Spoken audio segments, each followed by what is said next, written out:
Dusan Jocic is a videographer for the best 3v3 basketball player of all time, Dusan Bulat. He's probably one of the first social media managers in Serbia, a job that probably didn't exist there until recently.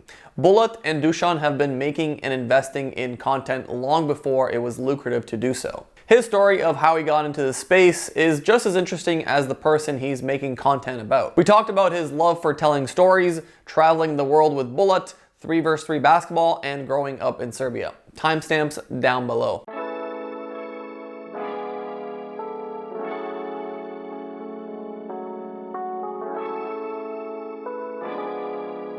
You're listening to Bought with Nelly.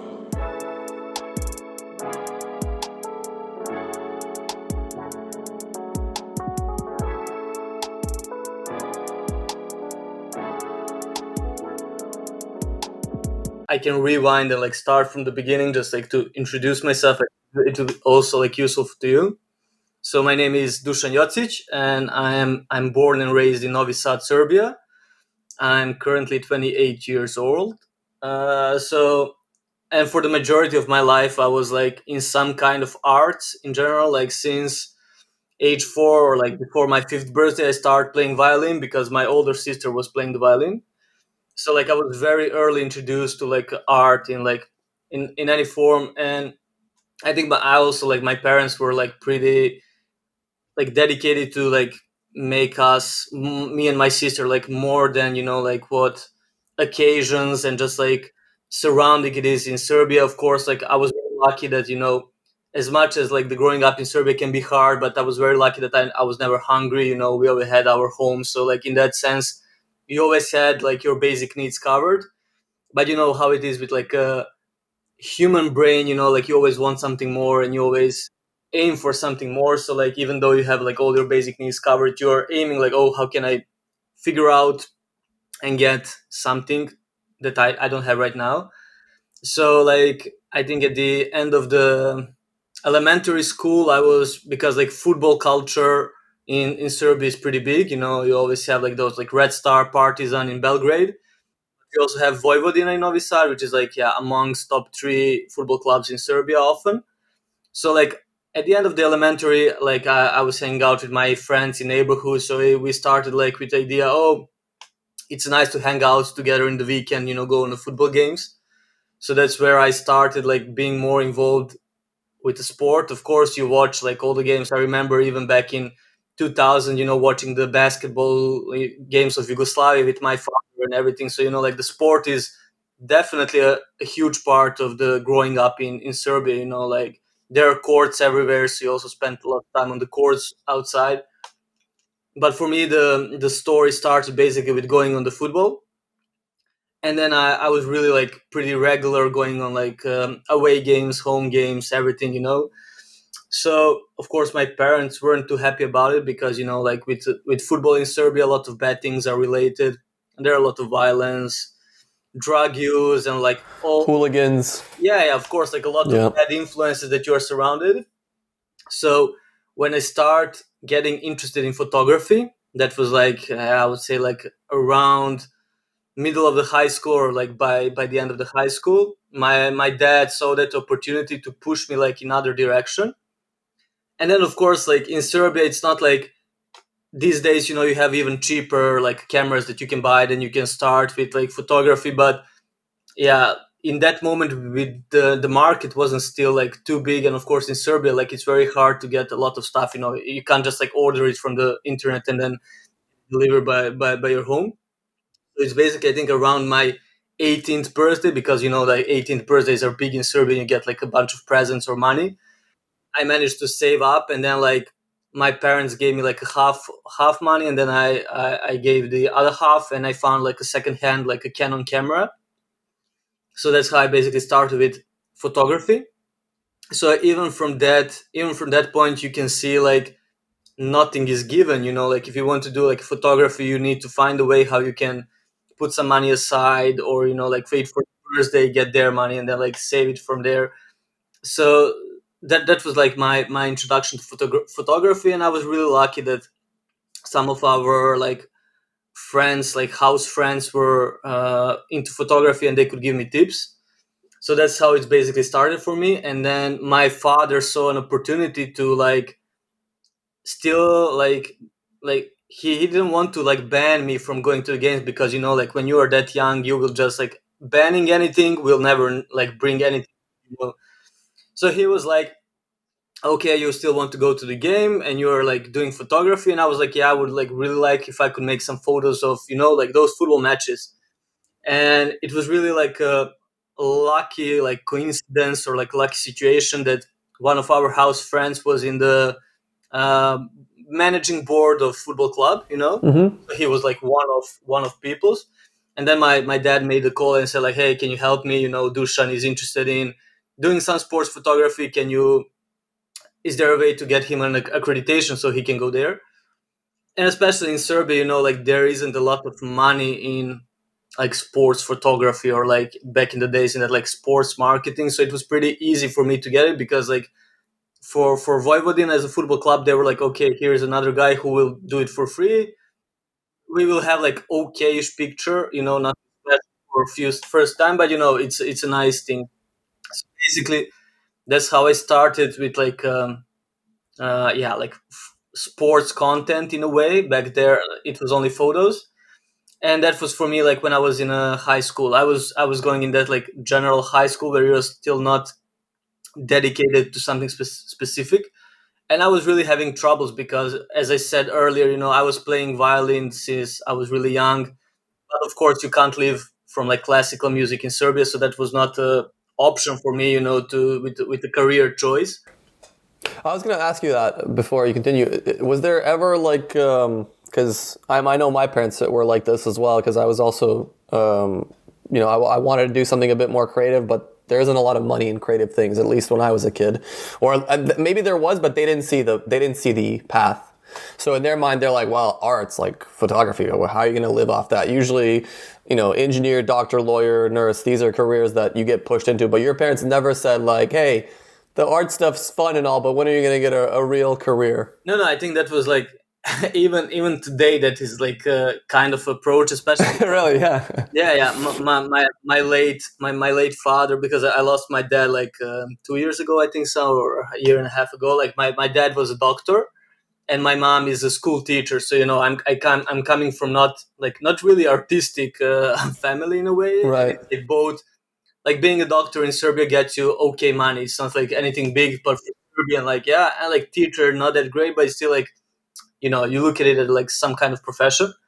So I really have that struggle in a way, like when I was like, because the photography in high school was like a hobby, you know, so they didn't still see it as a like a job, and they were like, okay, it's a nice like off school activity. But like I think I really saw it because when I was finishing the high school, I needed to figure out what I'm gonna do with life, and in that period, I was kind of getting interested in a video. So like one of my friends from high school were like, yeah, I'm gonna probably go to study video editing, and I'm like, yeah, that's like a possibility. I wasn't exploring that much.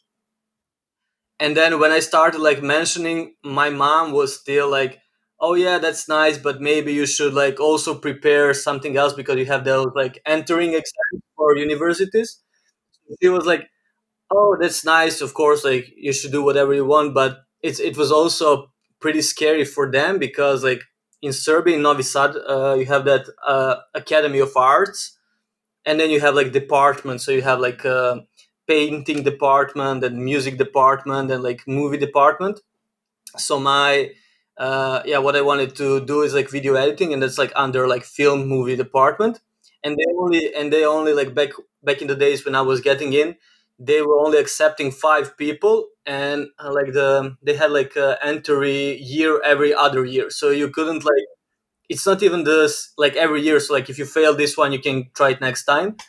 So I think it was also like pretty scary to them because, you know, like in Serbia, it's not like you see that in a lot of Western countries, like a lot of people take that year off, you know, figure themselves out between high school and college.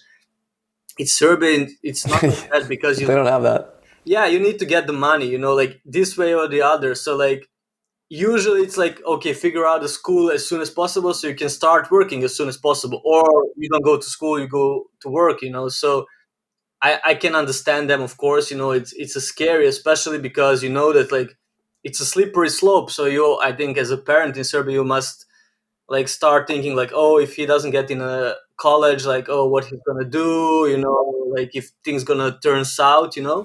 I mean, if you just put yourself in their shoes, Yeah, and your kid says like, I want to, I don't know, make content, or I want to be photography, and you're working like 2 jobs just to get by, you're like, exactly. And especially I think for the older generation, it was pretty tough to even wrap their minds around it. I have also like professors at my high school that were like, oh, your father is a doctor, you should be a doctor too, and stuff like that. Nobody was like, oh, you can live out of this.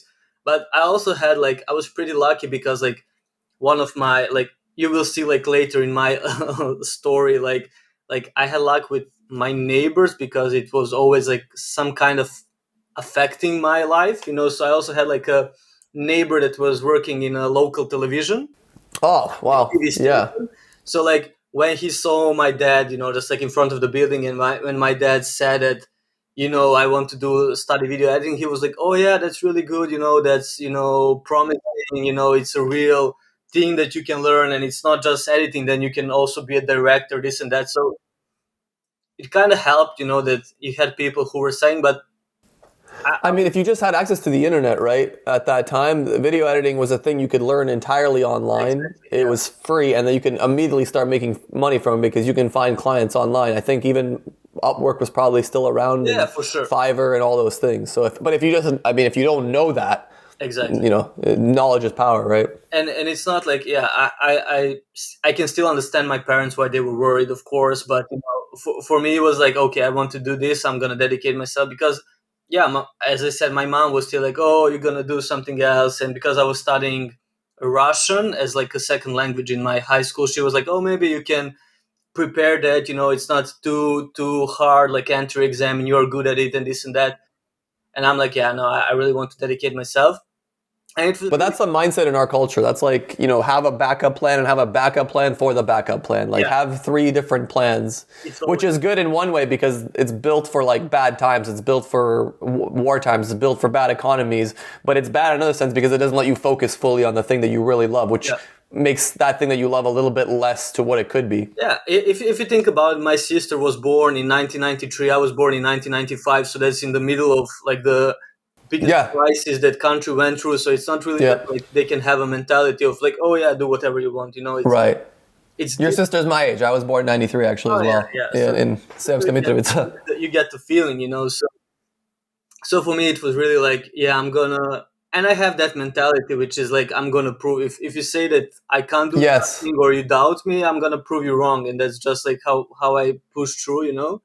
So I think that's like being around that football club also helped me, get to know like an older sports photographer, just like, like that networking as everybody's using it today. But for me as a kid, I was just like a kid who was passionate about, and I think that also like a lot of people appreciate that, because it didn't mind, like I didn't get like a lot of money or none, like from the football club, but I was still pretty much at every game because I did it from passion, and I think that also like a mindset that separates you later down the road, because you don't do things because of money, you do things because you love them.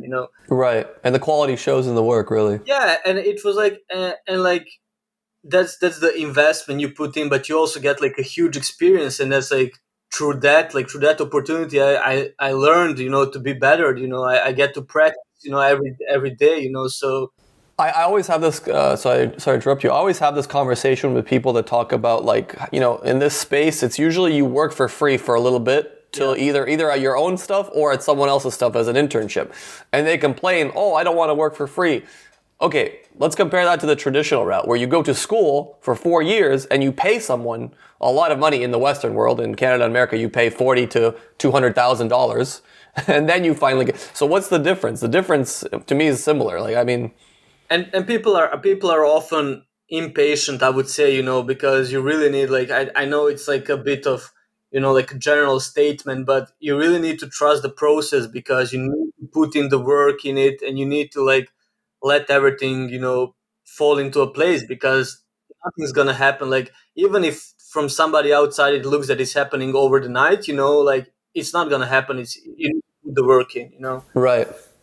So you start working at the club and you start getting some experience as the club's photographer? Yeah, exactly. Like I was like building slowly, and because they never wanted to really pay anybody, so I fall like perfectly right into place. I was like a very like motivated kid that gonna run to the like like off season. I'm gonna Right. ride my bike to the practice court, which is outside of the city, and take photos there. And then it's also for me it was like a very valuable like a learning curve, because I experienced that like a major Serbian newspaper does steal our photos and cut down my like watermark. So Really? yeah, and that happened like Sneaky fucks. yeah, and that happened in pretty early ages for me. So like I think it built a character also for me, in a business kind of way. You learn through mistakes, but of course like, and it's also like easier if you're living at your parents and you have your food on the table. You can dedicate yourself to other things. You're not worried about your existence. So it's that's really a blessing. But that's good though, right? Because like the club is taking a kid's photos, like you're like, not club, sorry, the newspaper, Yeah. established brand is taking photos that you're just, making for free. Yeah. You must be thinking like, okay, these photos are not half bad, if they're... Those are the first moments where you actually think, okay, you're doing something right. And it's also like, because it was like pretty exclusive thing. It was like like off season, so new players are coming for trials, this and that. So it has like a lot of different things to it, but it always helps build you up as a character. That's the same thing I had when I started making content. I started making content for FIFA like 7 years ago, and like I made some funny videos. I did okay, maybe like a few hundred views, and then I see them get reposted on like Sports Bible, and they have like a few million views. I'm like, oh, they're that good. People enjoy this much. I'm like, okay, maybe I just need to build an audience. These aren't half bad. Exactly. It's a good confidence boost. Yeah, of course, but it also helps you, because especially in the modern world, I think that we are easily like beaten down by the numbers, which doesn't always like paint the realistic picture, because as you said right now, maybe you just didn't get to your audience, and that Right. so that was for me, and I really had like nice time in Vojvodina, because I also experienced some like major historic moments. So like when Vojvodina won the cup title for like I don't know how many years, I was there. When Vojvodina beat Sampdoria, which is like one of the biggest Italian club, and we beat them in Italy like 4-1 or something. I was there. So like all these things really like I really felt like happy, even though I wasn't making money or anything. It was really like a nice experience. And then in that summer I managed to get in the like film university, or like Academy of Arts. So that's like the moments where I tried to switch more to video, and I also started making some video content for football club. What year was this? Around what time? Just so I have a reference. I think around 2014 or something 14. like that. I think Okay. in 2010 I think that I got into high school, and I think 14 was college. College. Okay. Just that I have a reference of Yeah. So where social media was at the time. I think it was starting, because I think it really links up to Dusan's story, because basically at the first year of college, I think the year before that, I went. Dusan was organizing the like the streetball tournament, like annual streetball tournament in like near the city beach in Novi Sad. So that was an annual thing and pretty like famous thing in like small circles. And of course, like since 2012, where they won the first world medal, like first Yeah. in the World Cups. And 3-on-3 basketball, just for... Yeah, Right? Yeah. yeah. That's like like that's where 3x3 like as a new sport, or as a new discipline, started to have like a space in like a news or whatever in Serbia. Because we are like let's not lie ourselves. We always want to say like how proud are we of our neighbors or whatever, but like until you do something big, nobody will really like will pay attention to you. So I think like when they won the first gold medal, that's where you could like read in the news and look at the TV and stuff like that. So that was the moment where that got a little bit like bigger. And I think around like 2013, 14, something like that. Uh, I went to the I went to the tournament to make photos of my friends playing there. And what I said about the neighbors, it's funny thing because like one of my neighbors too was a best man of Ždero, Marko Ždero, who was a teammate of Dusan back in the days. Nice. So that's Small world. yeah, that's like in Novi Sad is in general like a small city, so like you're 2-3 connections from anybody, like so it's really easy to link up. And then I just like, again, what we are talking about, like just like putting in the work, like I just went to the tournament to make photos for my friends. They were like a team from Croatia coming to Serbia to play. So I just went there, make some photos of them, and then like make some other photos of a tournament, and then just like send it to Dusan over Facebook. Yeah, we didn't even know each other, So for me back then, he was like, "Oh, this is the guy," This is Yeah. I was, like first and foremost, I was a fan of him, So it was also like a nice moment where I don't know, like I made like a Facebook back in the day. It was like still Facebook thing, so I made like a photo album on a Facebook about the tournament, and he shared it on his page on the Facebook. So for me, it was like okay, nice, yeah. So I think the same year they have like at the end of the season you have like an all-star tournament or something like that. So they won that, and they wanted to have like party for all of his friends and like all of their friends and partners, whatever. And then Marco, what I said, like Dusan teammate, over his best man, basically asked me if I can do like some like party photos. They will have like a sponsor wall in front of the place where they have a party. So just like few like welcoming photos there, and then like few photos inside, like nothing big. I was like, yeah, for sure, because again, I saw it as an opportunity to get closer to them, to make a connection, speak. Who knows where that's lead? And that's the time where I met Dusan for the first time. So we spoke a little bit, and back in the days, I was also editing like YouTube stuff. I don't know, maybe if you ran into it. It was called Dnevnjak, which was like a parody on like a news or something like that. But it was like sketches. Like I must have not seen this in my research. no, I don't know how like. Yeah, I don't think you've linked it anywhere unless I don't know. You've hit that very well. But like I'm a guy also who is not like exposing like too much, or like I don't have a portfolio or anything. Right. I'm blessed because I didn't have to make it, because basically one thing led to another. But it was a good thing because I think I'm looking at it. This YouTube channel still has like a 600,000 subscribers, so it was pretty big and famous. Whoa. Yeah. So shit. like that also helped me. And then I met Dusan there, and he was like, okay, what you're doing? And I'm like, oh yeah, I'm studying, I just got into university, I'm studying film. And he's like, oh yeah, nice. Because back in the days he was like, and that's like when it comes to socials, he was like one of the first that recognized the potential of, socials. So he was like, oh, are you able to make like some highlights of the games and this and that? And I'm like, yeah, for sure, that's not a problem. You just download the video from YouTube. Yeah.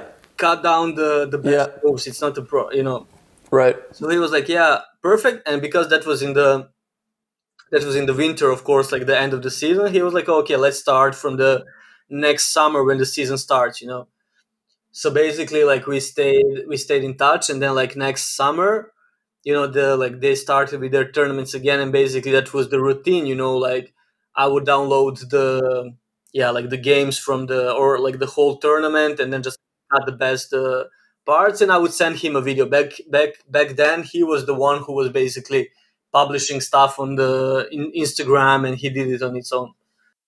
It's funny because that's literally how I started making videos as well. So I had like a media course in high school. Like I went to engineering and I finished engineering, but this was in the early days when I was just kind of getting, I had a little bit of a passion for it, but just it was like a faint passion.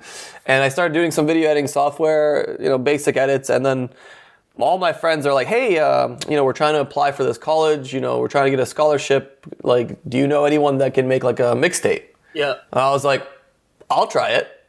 They're like, okay. So I would spend like 10, 20 hours trying to learn like Sony Vegas, trying to put together their mixtape, their best highlights. I would watch hours of their film, and then I would put it together, and it was like, whoa, this is fucking unbelievable, dude. Let's send it out to every like college. I helped 2 of my friends get scholarships at American University. So that was my first experience in video editing. Yeah, I think that's like it. everybody who is like close to sport, it's so often those like highlights that you either make as a fan of some club or just like Yeah. even if those like beginning days of a YouTube, It was some of my favorite work, and I got $0 from it, or close to $0, and it took me like 50 hours to make a 4-minute video. But I was like, oh my god, come here, guys, come look, I made this thing right here. It's really funny because I was also like, when I started with video editing, I was more into like, I don't know, my vision or my passion back in the days were like more of like music videos or stuff like that.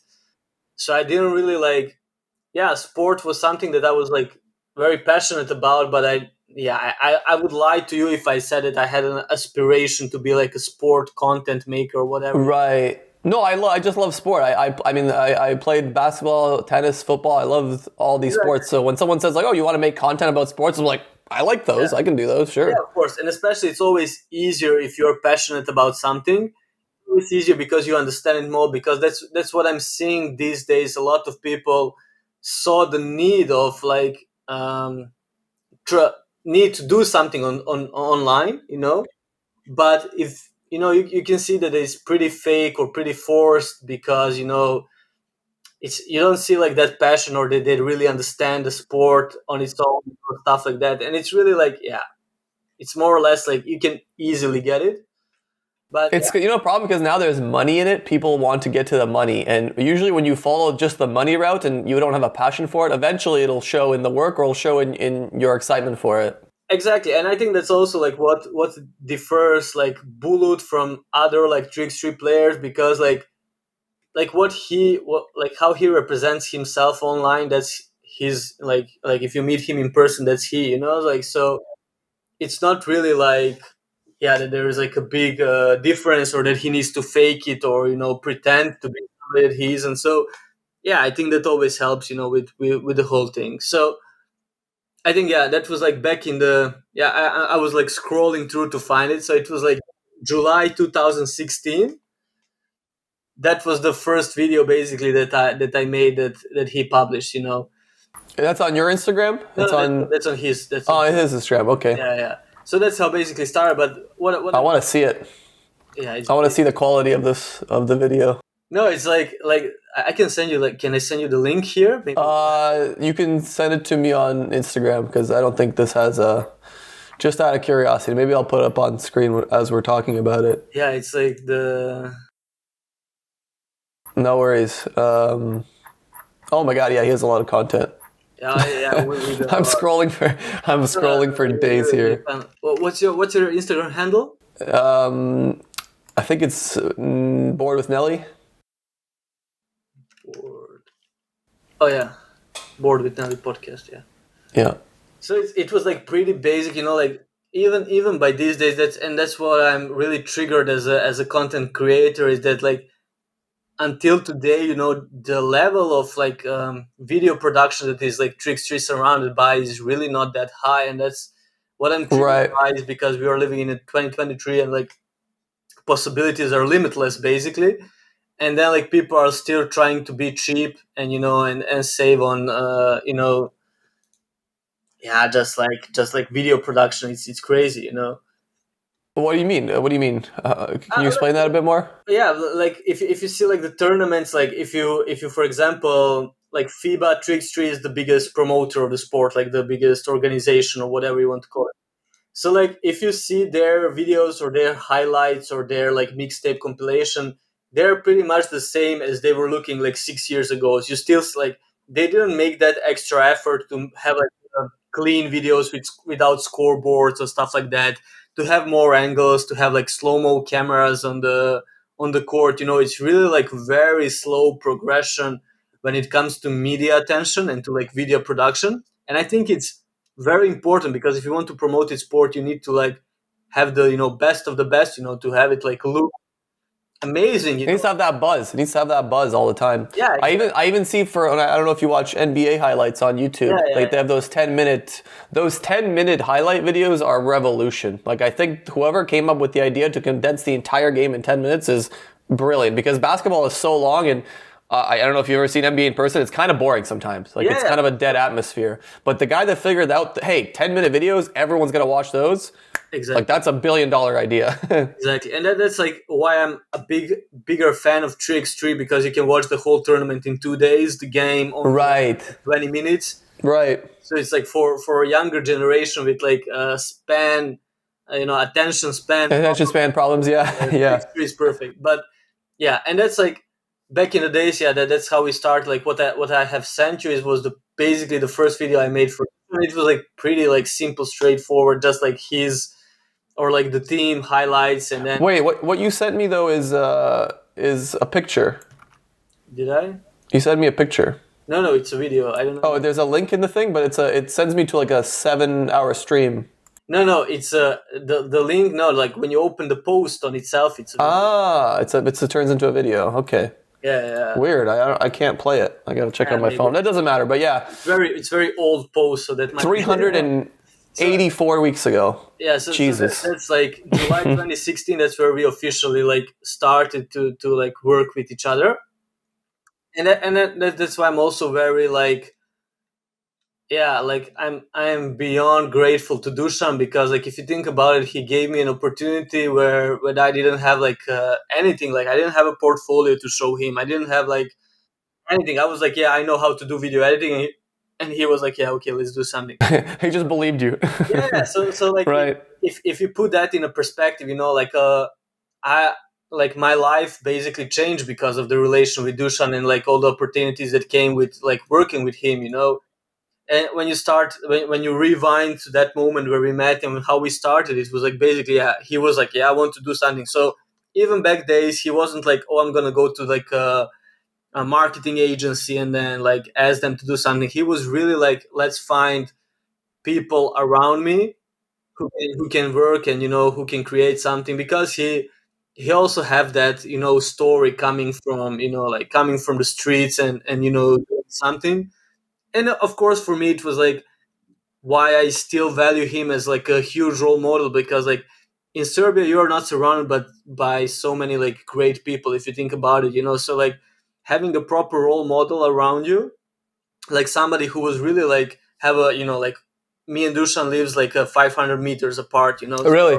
like we go to coffee like in a slippers basically, so like having somebody that is from your neighborhood that that is showing the world that you can succeed no matter of like circumstances, no matter of like surroundings or growing up, that was really like a huge motivation thing. And then like Dusan was really like, yeah, we still like when we talk right now, like at this moment, like Dusan is more of like a older brother to me, like after working so many years together. So like back in the days, we started with those highlights, and then he was like, okay, can you make videos, but back in the days I had really like old camera that wasn't like too good with video recording, I mean nowadays you have like all these mirrorless camera that can produce like a great video, but back in the day I had like some old Canon camera.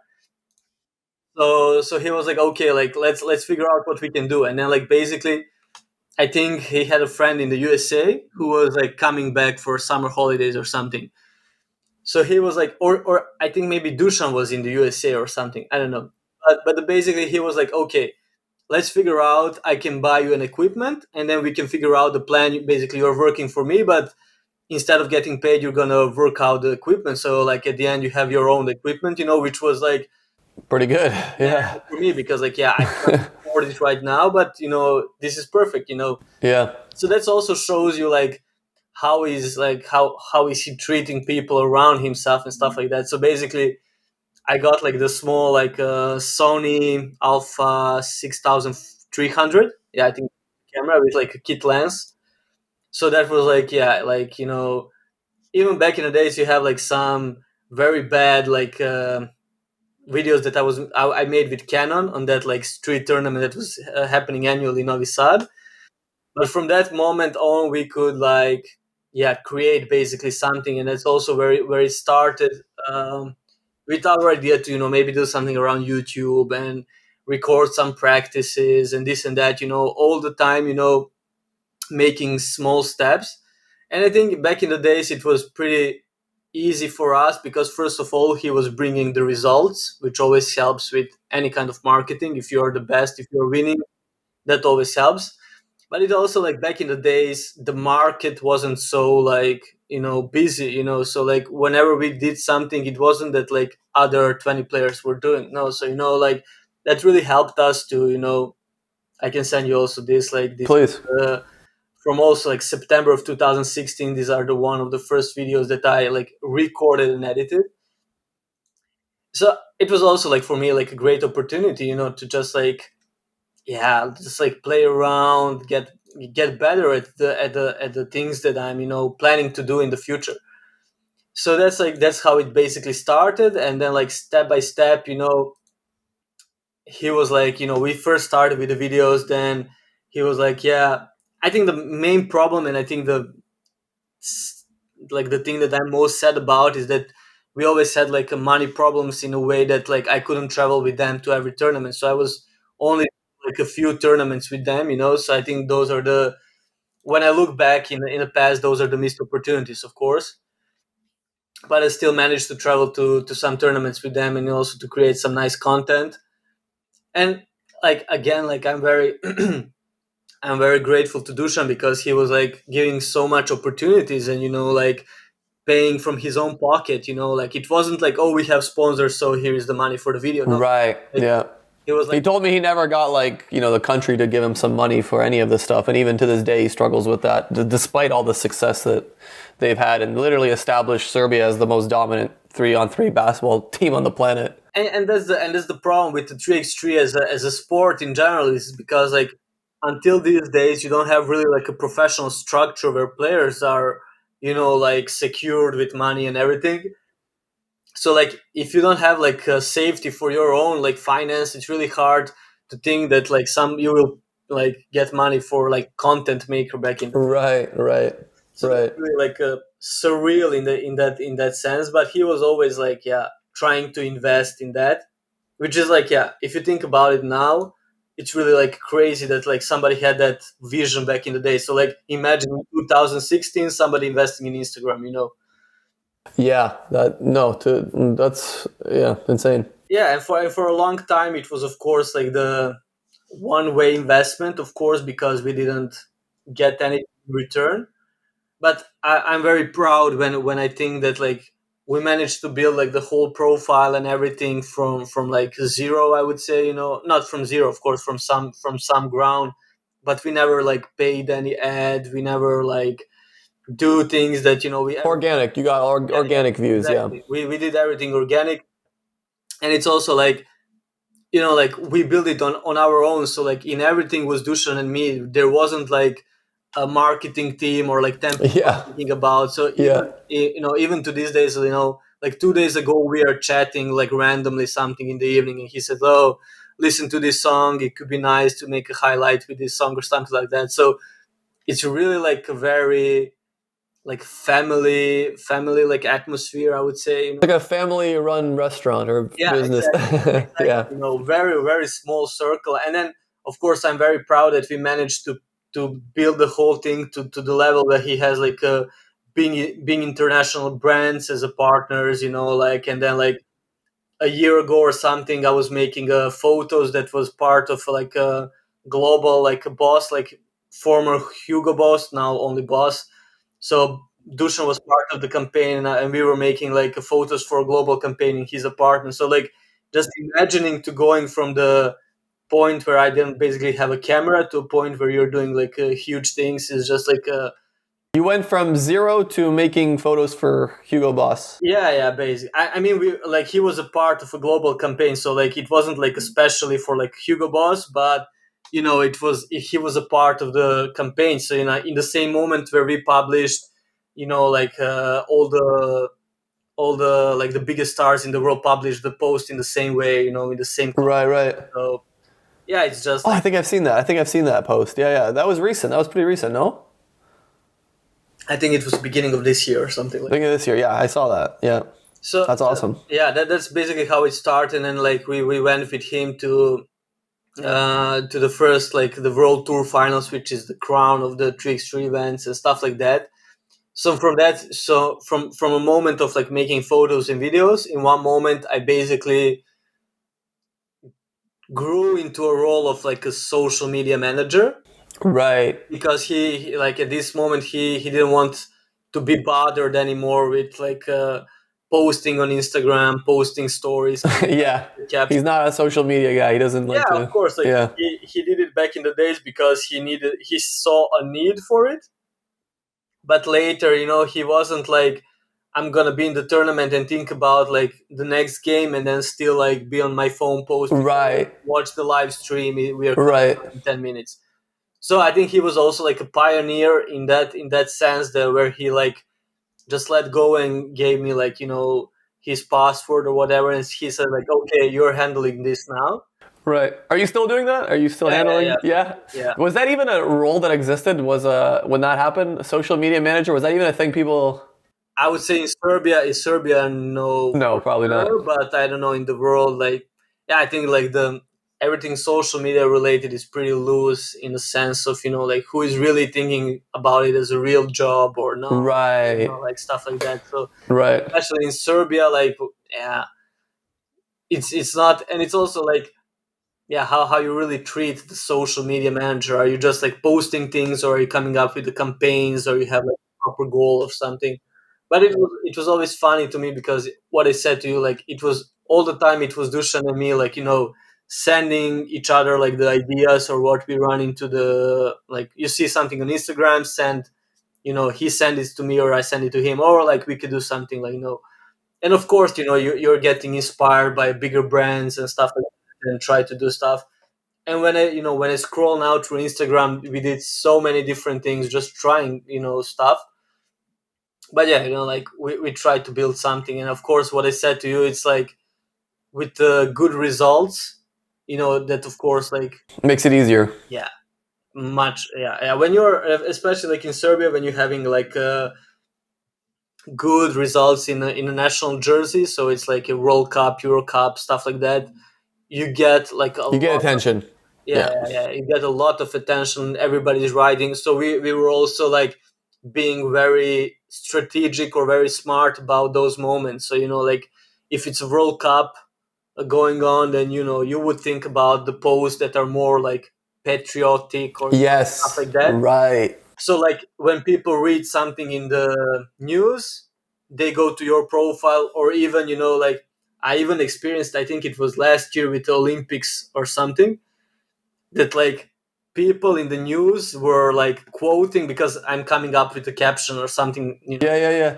So I know like what can trigger, like, and we also like what we were really like sneaky about, because like the copyright thing in Serbia is very loose, so there are a lot of abuse and everything. So what I was really sneaky about it, I would like find the, like we always make such a great commercials for like football World Cups or like football. Yeah. Yeah. Yeah. So what I would be sneaky about is that I would download that and take the voiceover out of it, and then use the voiceover and put the images of like like our neighborhood and them playing in the I gotta see that. jersey and stuff like that. I don't know if I can. Send me those if you still have them. I want to see Yeah, it. there is somewhere on the internet, but basically that's what we did, because I know that people are already used to that, and when then you just like link that emotion to something else, they will be again triggered by it. So it's just like those small moves. And of course, like again, I need to like repeat that we are still here dealing with a zero budget, so it's not like, oh, I can hire somebody to do me a voice, Yeah. or I can come up with a script in like 2 days or something like that. So it was like always finding the way around, finding something, yeah, how to figure things out, and then especially like what it really helped us, they were beating USA a lot of times, so that was always, Oh, that was, that's like that yeah. was That's the always, final piece of yeah, the. yeah, exactly, and that always helped with the narrative or with the marketing and everything. So we were just really like finding the way around it, and I was like, that's also like what I was really like blessed with, is that I have like pretty much infinity freedom when it comes working with Dushan. There were little to none like boundaries or limits what you can do or not, so I was really like, okay, come up with something, and that's your thing, like I'm gonna be successful at court, you'll be successful online, and that's pretty much it. Perfect. Perfect combo. The nice thing also about making content for like when you make content in the Serbian community, if it's good, it doesn't matter what it is, it'll somehow get shared to every single person. Like That's what everyone sees it. that's what I start saying, and then I got distracted by something. But during the Olympics, I came up with a caption, and it was very something like, I don't know, like something in a way of like play for your neighborhood or something like that. And then I was just like randomly scrolling through like just like news portals or newspapers or whatever, and then there was like a big article with a big headline like Dusan Bulut powerful post before like a big game for your neighborhood, and you figure out that in Serbia like newspaper are basically using socials network and then putting it in a context like he said it, and basically he was like there thinking about so everything was basically made from my post, which was like always like super funny, but it was always we are going back again to that moment that you again get some kind of approval of like outside sources that you're doing something right. Right. I mean, I can't imagine those World Cups where like Serbia beats America. Like that must be the best week for you on Instagram. Sure. Yeah. Those are the moments where the profile grows, and that's like I also had a problem with the FIBA because that year when they beat the USA for the not first time, but what was that in 2017? Yeah, in France. 2016 Dusan In China, okay. 2016 Dusan scored like 3-pointer for the win. I mean 2-pointer for the in 3x3. So because I knew how big it was, and back in the days FIBA was very slow when it comes to like publishing a live stream after its end, publishing the individual games, this and that. I was like in 2016 when they beat USA, I know how big was that for Serbia. Yeah. So basically that same night I downloaded the whole stream, cut down the game, exported it, and published it on Dusan's YouTube channel, Yeah. Again, when we come to like our concept of copyrights and everything. But I was just like a passionate kid back then. Yeah. Who cares? Fuck him. And it of course like get tons of views because like when newspapers gonna make an article about it, they're gonna embed the link of the game, Right. article. So we get a lot of views, and then in that 2016, I went first time for the World Tour finals, and then like the first thing that like FIBA people were saying to me like, oh yeah, we're not very happy like what you're doing with the games, and I'm like, I get you and I understand, but it's also your problem why you're not more active with it. Right. So right. in a way, Dusan and I were always trying to push them also to be better of what they're doing. Promoting their own sport, essentially. Yeah, because it's always hard with people who are on a payroll. They do like a bare minimum. But they don't really care. They will not get paid more. It's just a job to them. Yeah, exactly. So like we were always trying to like push them to do more or to do better.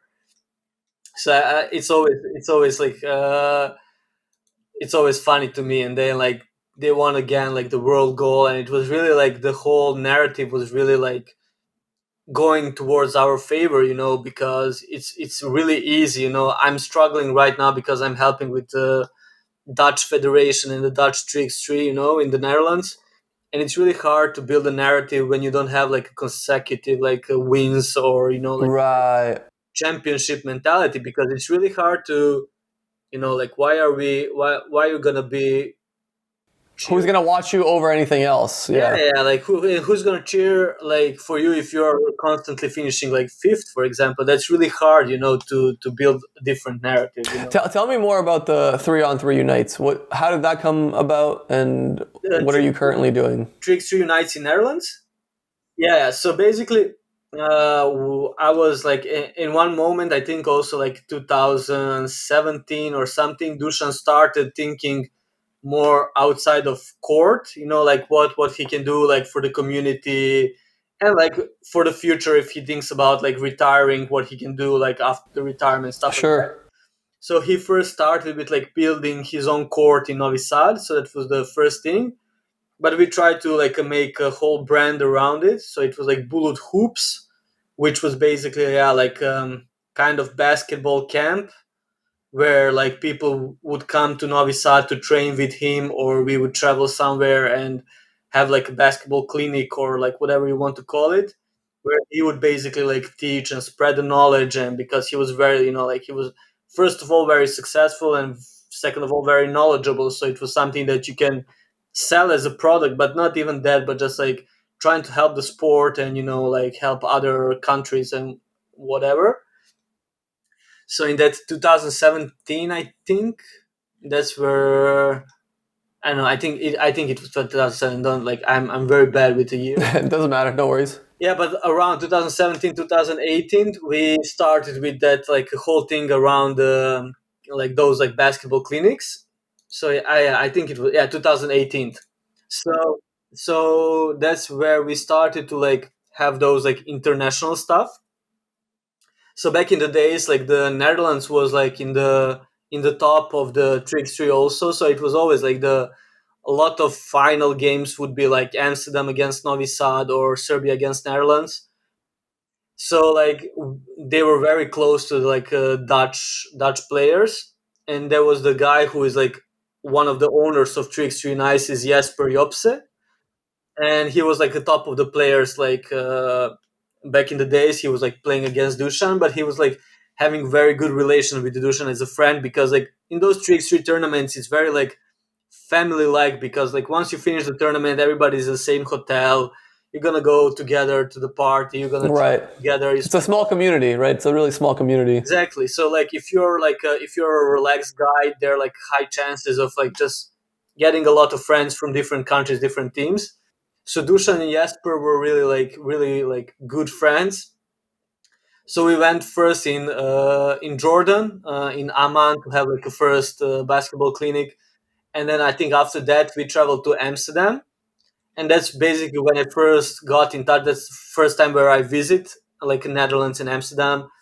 Yeah, I need to remind you also that like again it comes to that like money thing, so for me like a lot of opportunities to travel came within the work, so Right. They paid for your travel because you need to work there, and yeah. yeah, so first with the football club, then it's also with Dusan, for example. It was really crazy that like for 10 years I didn't went to like summer vacation, I didn't went to like a seaside. So like the first time after 10 years I was like in Dubai or Abu Dhabi, because I went with Dusan, that I like, oh, I can put my feet in the sea, so that was like Yeah. it was really like like you need to put all of that in perspective, because like if you take out of the context it can sound all the glamorous life and everything. Oh, right, right.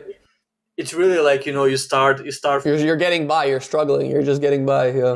Yeah. So I think that like because like like a lot of people probably visit Amsterdam as a tourist or something. That was my first time visiting Netherlands in general, and then that was like summer of 2018, and that's when I met Jesper and whole thing. And I really like immediately.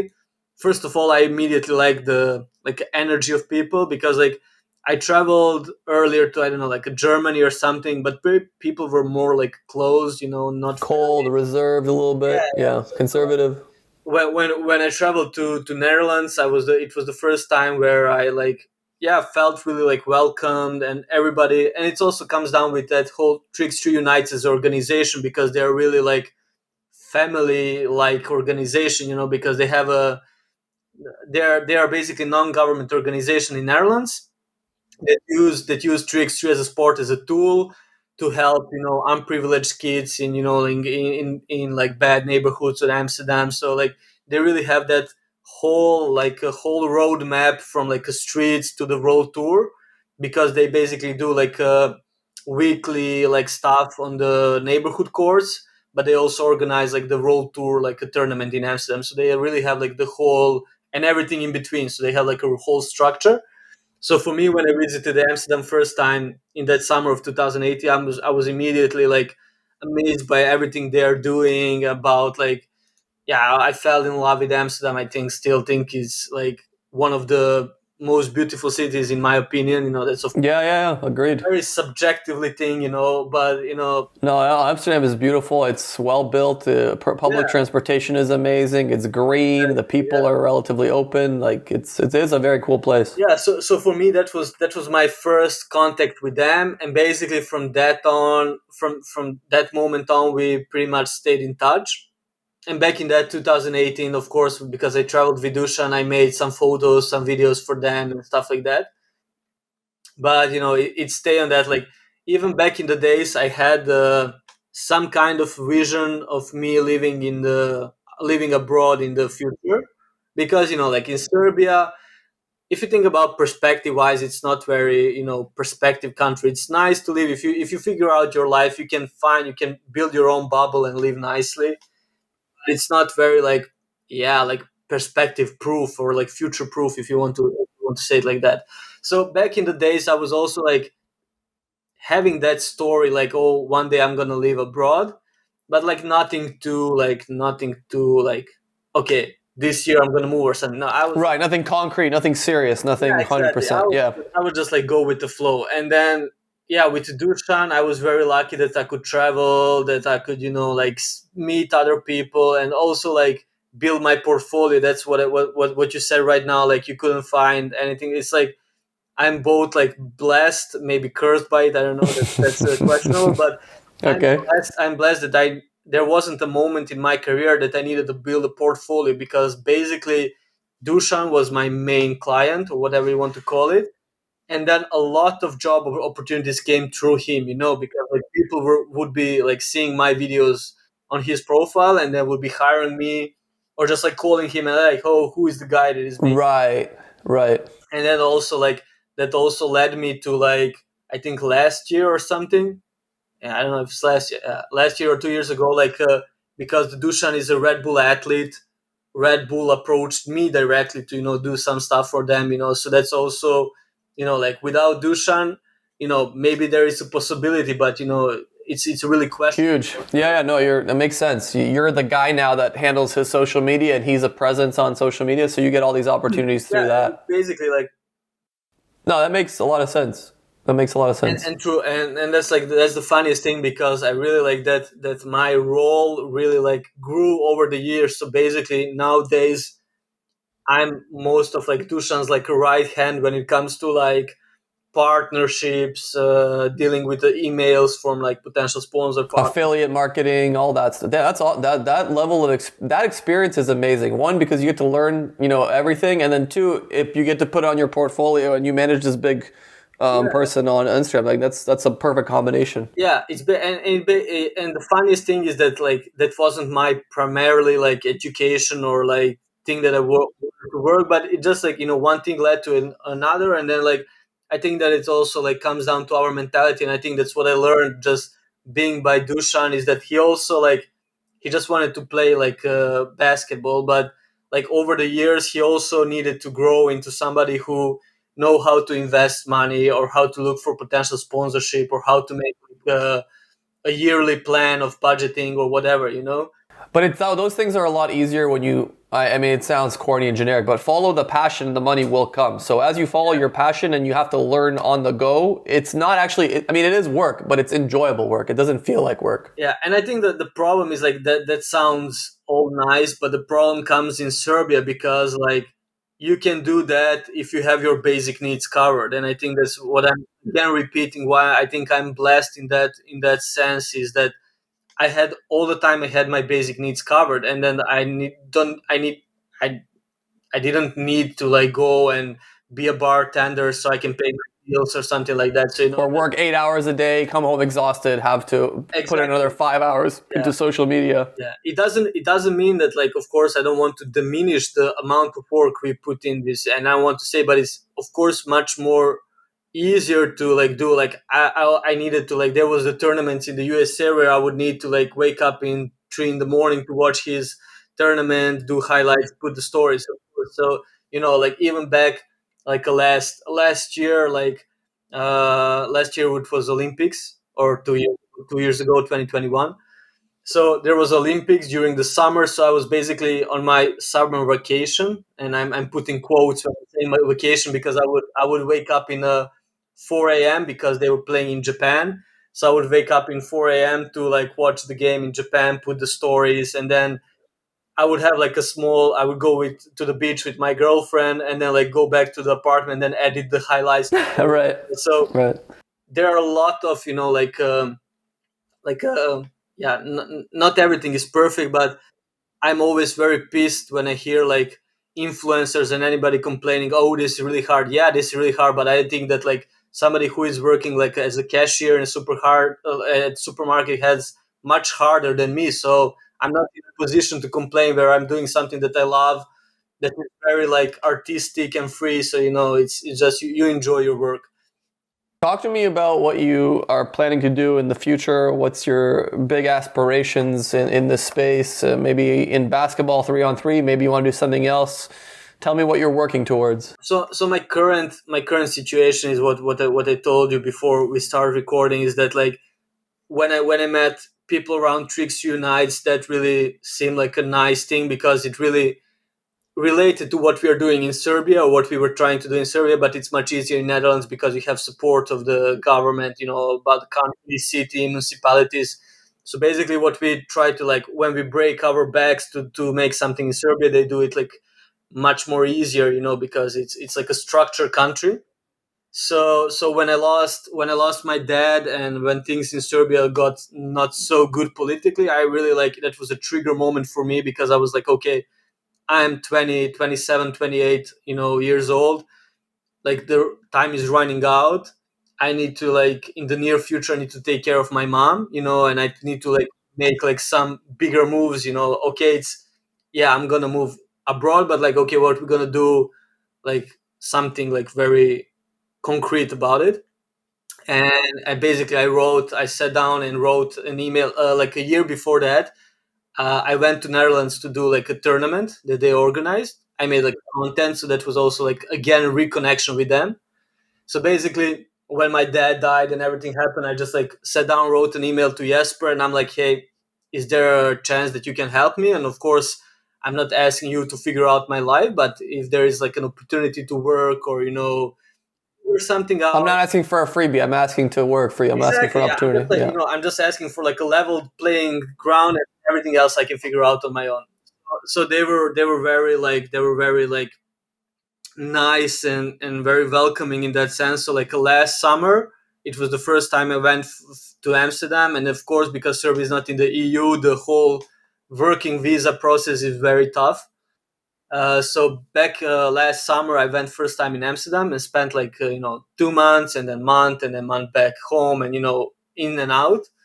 So from the last year, I'm working more closely with them. Of course, I'm still working with Dusan, and we having some plans with the Dusan.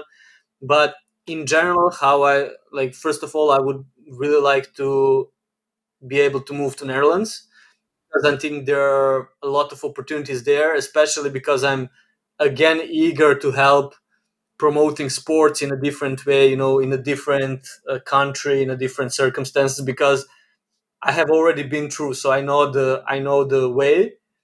It's about finding the other approaches. But for me, it's like to be honest, I'm getting a bit sick of social networks in the lately. In the last period, it's a lot, and I think what I'm really triggered and what really makes me angry is that not a lot of people are creative. So we see like the recent tendencies in social medias are just like copying the trends that are okay, this trend is now going viral, so everybody's gonna do the same. So like the lack of creativity from like people who are in the position to do something that I'm very triggered by and makes me really angry. And I think that's also why I like working with Dushan, because he's also, of course, he's 10 years older than me. So for him, like TikTok trends are even less, like You're right. but we always say that like that's not true to us. Why would we push something just because it's a It's viral? popular or if it, yeah, Yeah, it's working. Yeah, for just them. try to Yeah. build your own story and then try to push it. And that's what I and then of course in Unites in Trickster Unites in Netherlands, it's also really nice community and really like a nice working environment, because you also get a bit of freedom to do something that you want.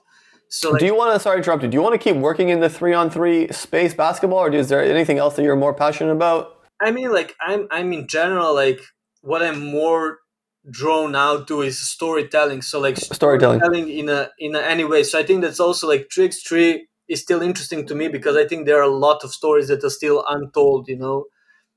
That's what I experienced. Like I took the Partizan, is pretty new team in the 3x3 world.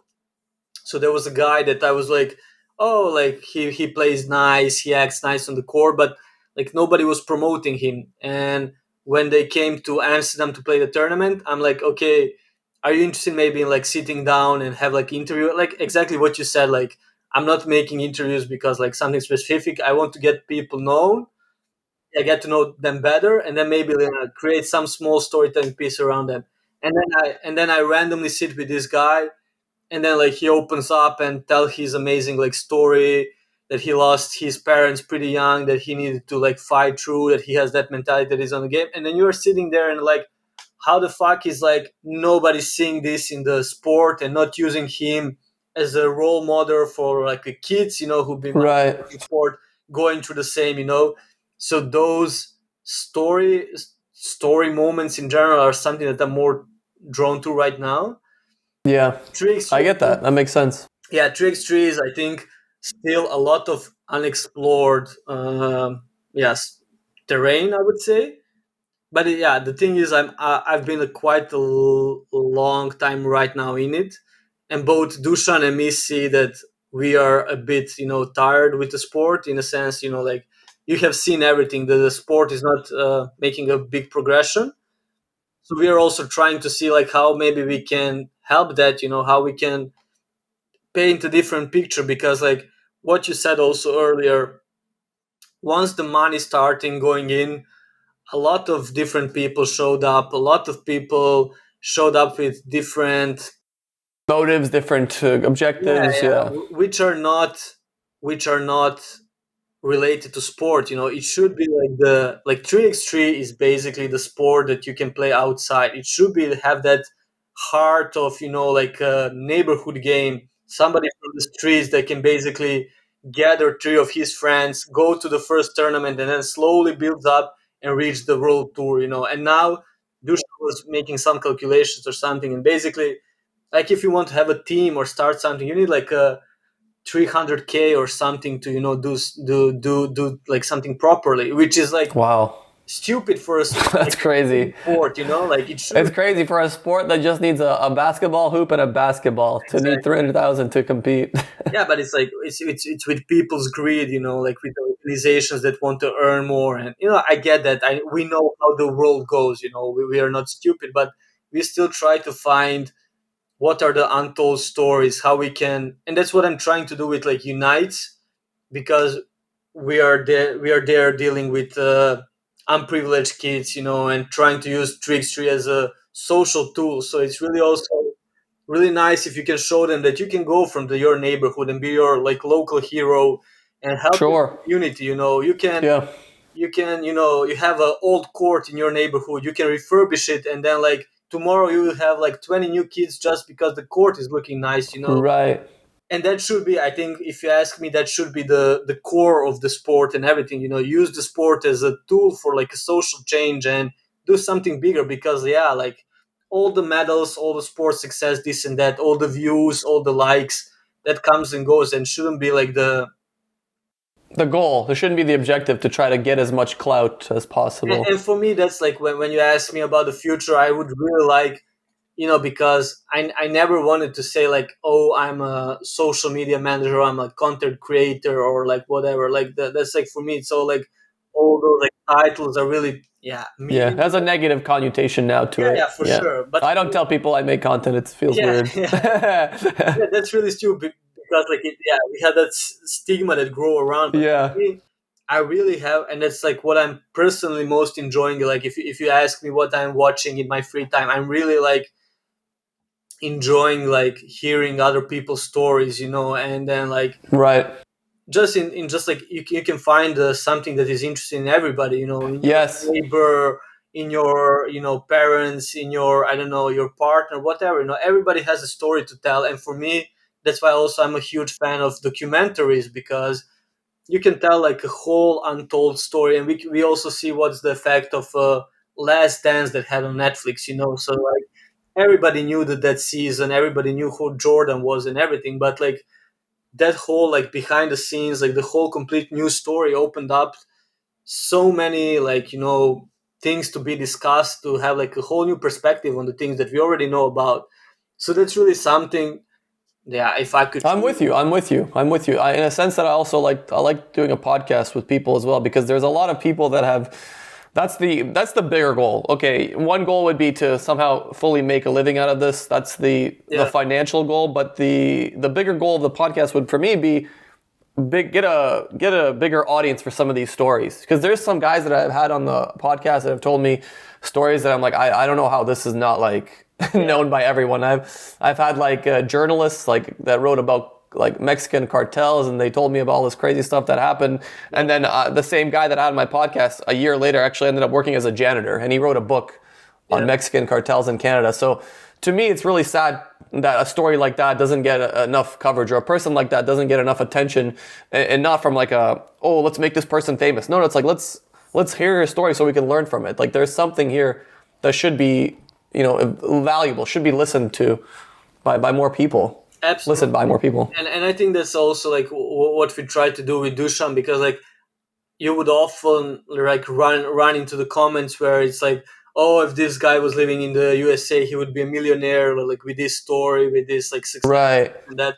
But I think it's also like, if you said you met Dusan, but like if you know him, like he's the guy that really like it's not just like a general place or anything, but he's really living up to that like it's not about the money, like money really comes and goes. And that's like that's what we learn in Serbia, because like we start usually from nothing, or very very like of course like not nothing in a way that you're hungry or something, but you're starting from very basic point of view with not very much perspective. So if you're managing to build something from that, it can really be inspiring. It can really like help all those kids that can see the same story and say like, okay, if he can do it, I can do it, because we live in the same street, there is the same court, so that's the difference between, I think, our culture and some of the other ones, is because our parents are from that era in the 90s and 80s where they had everything. Like my parents paid off the apartment,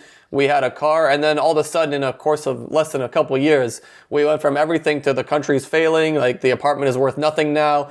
So they understand that hard times will come and go. I think there's a really good quote. It was, hard times don't last, hard people do. So I think a lot of Serbian people live by that mentality.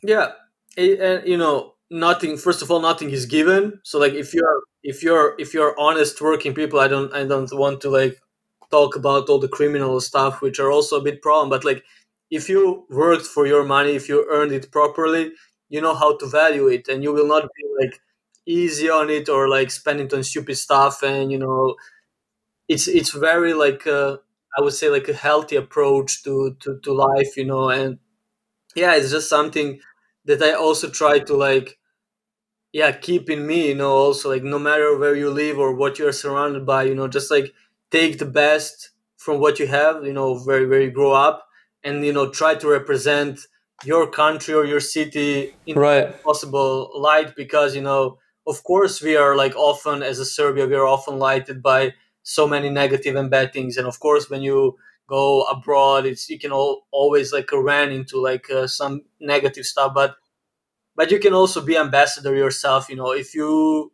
show yourself in the best light, then you can also like you can be like a role model, or you can be like yes. I mean, we've seen it happen I've seen it happen in my lifetime. When I went to Canada, when I was 7, I moved to Canada, and I knew the perception of Serbia as war crimes, criminals, blah blah blah blah blah. But as I got older and more people kind of rose to the heights that they're at now, the Djokovic, the Jocic, the good representatives of Serbia. Exactly, yeah. Now when people say, you're from where Djokovic, you're from where Jocic, you guys are good in 3-on-3 basketball. It doesn't matter what it is. It's the individuals that bring the entire perspective of a country up. Yeah. and it helps tremendously. I think, like even for me, like that's what I said. It created me personally, like a lot of opportunities in life. But we also know how Serbia is respected, in the 3x3 world. And then, like, we just try to use it, like we try to bring a lot of people came into Novi Sad to train with Dusan, and then saw the city, tried our Right. food, and then like a Yes. lot of other stuff. And then, like, if you ask a lot of people who are playing 3x3, they have very high opinion and are very likely to come back to Serbia. Yeah. Anyone that's visited Serbia that I've met in my life has always, for the most part, said positive. Like, oh, I loved it there. The food was good. The people were nice. It's completely opposite of what they're conditioned by usually Western media, unfortunately. But yeah. Yeah, but I think, just that's what I learn in life. You just use obstacles in your way. Like you find a way how to turn them around, then find a way how to even, like, either avoid them, go over them, go through them. It doesn't matter. So that's, yeah. As I said, like, I was very blessed that I ran into Dusan very early in my life. So, he was like a big role model in my life. He was also like a big push in a creative way, in a business way. So, just, yeah, just, it's always, we need to recognize those opportunities when they pop. I think that's very important, because I think a lot of people get the opportunities, doesn't use it because, yeah, not everything is perfect or this and that. But, it's just, seize what you can, I would say.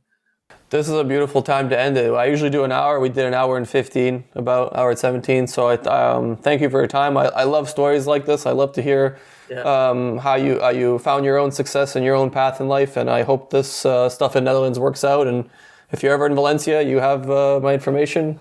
Or if I'm ever in Amsterdam, maybe some drinks or some weed. Yeah, absolutely. What? And I think, like, yeah, I think it's also like, if you're interested, I don't know, like, how heavy are you involved in basketball? And because you said you met. I love basketball. I played basketball in high school. I haven't played as much here in Valencia because I have a million other hobbies, but I've always loved basketball. I still watch basketball regularly. Yeah, no, so it's just like an opportunity to see, like, also what's the organization about, or like, when I move there, hopefully, like, if you come by, so I can show you around there, Beautiful. Yeah, I would love that. connect you with those guys, and yeah, lots of Beautiful. opportunities. Where can people follow you? What's the best way for people to connect to find you? I think it's my Instagram. Instagram? Okay. I will leave that in the comments below of wherever you're watching this, or maybe watching a clip of this. I'm trying to be active. I'm not the best at it, because Okay.